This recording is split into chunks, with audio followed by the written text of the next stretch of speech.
Nama salaatuu fuulduraan dabruun eeyyamamoo hin eeyyamamu? Yeroo kam eeyyamama? Yeroo kam hin eeyyamamne? Waa'ee nama salaatu fuuldura dabruudhaan wal qabatu viidiyoo kana keessatti bal'isnee sirriitti ilaallaa, sirriitti dhaggeeffadhaa, adda baafadhaatiin qabadhaa.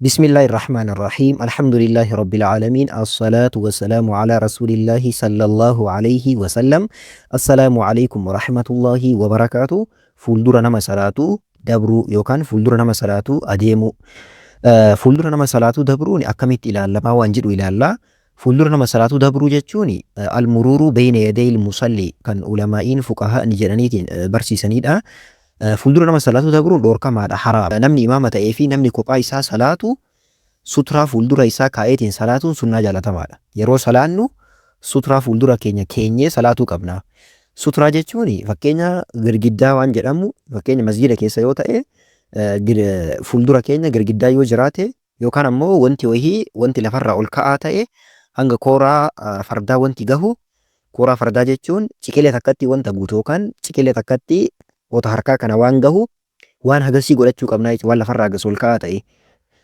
utubaa masjidaa illee fakkeenya suturaa jedhamee ni ilaalama as ol maaliidha waan wahii fuuldura keenya ka jiru kan ciqilee tokko gahu yookaan ciqilee tokko xiqqoo hanqatu kan namni duubaan dabruu danda'u waan akkasii fuuldura keenya gooneetiin salaatuun sunnaa jaalatamaa fi bareedaadha jechuudha faayidaa guddaa qaba kanaaf yoo salaannu akkasii salaatuu qabna namni salaataa jiru fuuldura isaa akka namni hin dabarre dhoorkuu qaba. Namni gariin namni yoo fuuldura isaa dabru homaatti hin dhaga'amu miti dhoorkuu qaba. Namni akka fuuldura isaa hin deemne ofirraa deebisuu qaba jechuudha.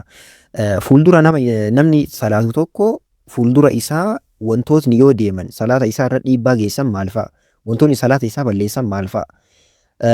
Wantootni salaata isaa balleessan waa sadii jedhan. Nabiyyi sallallahu alaihi wasallam wanti sadii yoo fuuldura nama salaatu kan dabru ta'e salaanni isaanii badaa jedhaniitiin nabiyyi sallallahu alaihi wasallam dubbatanii jiran. Tokkoffaa dubartii buluuga geesse. Dubartiin buluuga geesse tan haydii argite dubartiin ballagde fuuldura nama salaatu adeemuu hin qabdu jechuudha. Yoo kan dabartu ta'e dhiirallee ta'e dubartii afoo yoo kan dabartu ta'e dubartiin takka salaatni isii ni badaa salaanni isaallee ni badaa jechuudha. Nama afoo adeemuu hin qabdu jechuudha. Tokkoffaan isa kana. Lammaffaa harreedha.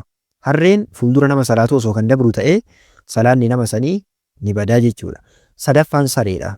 Sareen illee fuuldura nama salaatu osoo kan dabru ta'e salaatni isaa jalaa ni badaa jechuudha. Namni gariin iddoo kanatti maal jedhee gaafata dubartiin akkamitti iddoo kanas dubartiin qofti salaata balleessuu dandeessi dhiirri maaf hin balleessine jedhee gaafata.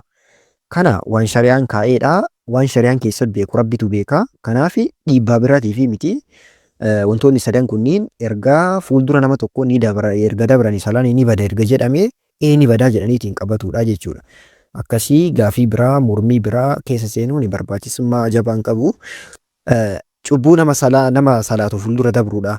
Namni tokko nama salaatu fuuldura osoo kan dabru ta'e cubbuu akkamitti irra jira ka jedhu haa ilaallu.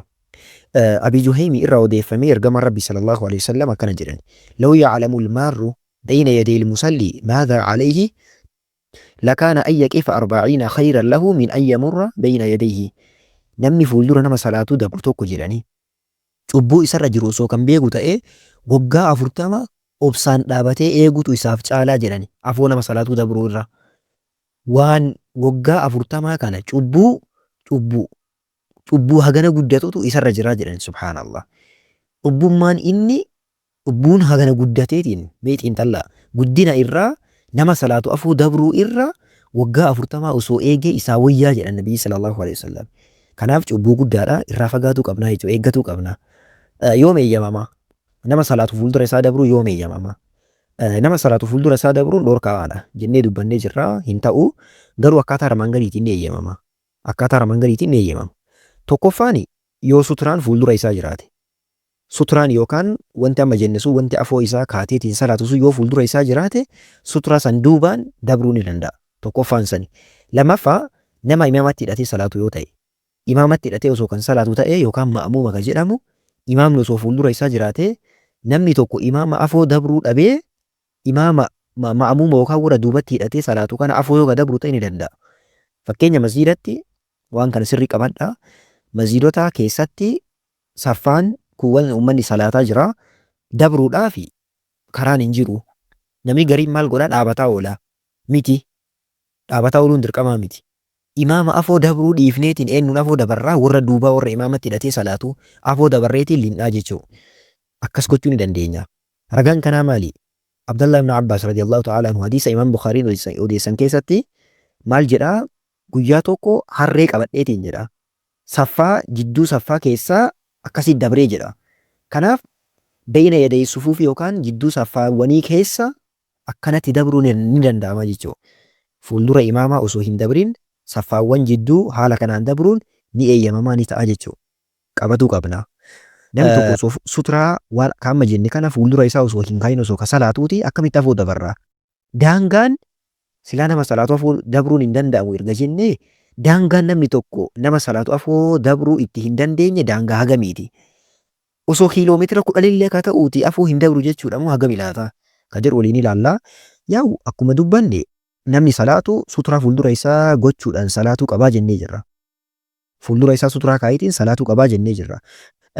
Namni suturaan fuuldura isaa hin jirre maal godha jedhanii ulamaa'iin ciqilee 3 jedhani. Miila isaa irraa ciqilee 3 waan ta'u yookaan hanga iddoo sujuuda isaa daangaan isaa hanga iddoo sujuuda isaati jedhan. Iddoo sujuuda isaatiin ala jechuudha yookaan ciqilee 3 wanta ta'uun ala ka jiru namni tokko fuulduuba saniin dabruu ni danda'a jechuudha. Ifanatti fakkaatu wanta hin jirre kun. Namni tokko osoo suturaan fuuldura isaa kan hin jirre ta'ee ciqilee 3 wanta ta'u yookaan daangaa iddoo sujuuda isaatiin ala wanti jiru namni tokko afoodhaan achi dabruu ni danda'a. Garuu iddoo sujuuda isaatii as waan jiru afoo dabruu hin qabnu jechuudha. Iddoo sujuuda isaatiin ala waan jiru dabruu ni danda'a jechuudha namni tokko. Ifanatti fakkaata. Daangaan akkuma amma dubbanne hanga iddoo sujuudaa keessatti dabruu hin qabani. Gaduu iddoo sujuudaatiin ala ciqilee 3 wanta ta'uun ala dabruu ni danda'a jechuudha. Akkanatti adda baafachuu qabna. Asitti wanti dogongora sirreeffachuu qabnu keessaa tokko maalidha? Namni gariin maal godhaa masjiidota keessa yeroo baay'ee ni mul'ata. Nama salaatu nama biraattu suturaa afoo kaayee bira dabra. Miti. Suturaa abbatu kaa'ata malee namni afoo nama hin kaa'u. Abbaan yoo kaa'ate suturaa isaa saniin boodaan dabruun ni dabrama. Garuu abbaan yoo hin kaatiin ta'e haalaan man jedhe kanaan itti dalagnaa jechuudha. Ulamaa'iin haala kana dubbatanii barsiisanii amantii keenya sirriitti hubatuu qabna, sirriitti qabatuu qabna. Barnoota diinii keessanii barnoota dabalataa argachuudhaaf yuutuubii Mujaahid Fillah jedhu kana sabiskiraayib godhaatiin hordofaa. TikTok irratti Mujaahid Fillah tuuka jedhu fooloo gochuudhaan barnoota diinii keessanii kottaa baradha. Telegiraamii irratti Ataabduu Islaam Apoloojis ka jedhu kanaan baradha. Assalaamu alaikum warahmatullaahi wabarakatuh.